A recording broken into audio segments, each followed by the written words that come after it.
Pinag-uusapan na pala si magaling na aktor na iba raw pala ang attitude kapag nagagalit. Hindi nila akalain na malayo sa maamong mukha ni aktor ang itsura nito kapag naguhuramentado na raw sa oras ng trabaho.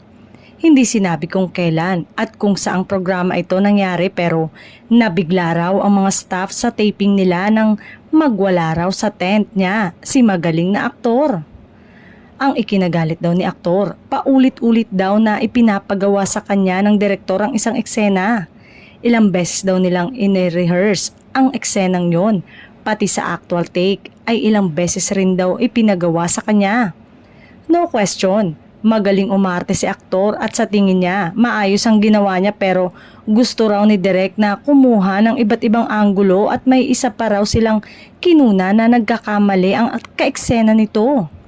Pagkatapos daw ng take, malutong na mura daw ang pinakawala ni aktor sa direktor at pagdating sa tent, pinagbabato raw ang mga gamit na nadampot niya. May dinampot daw itong monoblock, ibinato ito sa tumama raw sa makeup set ng kanilang makeup artist. Pasan daw ang salamin ni makeup artist, napaiyak pa raw si makeup artist dahil hindi naman daw mumurahin ang mga gamit niya, nagkabasag-basag pa.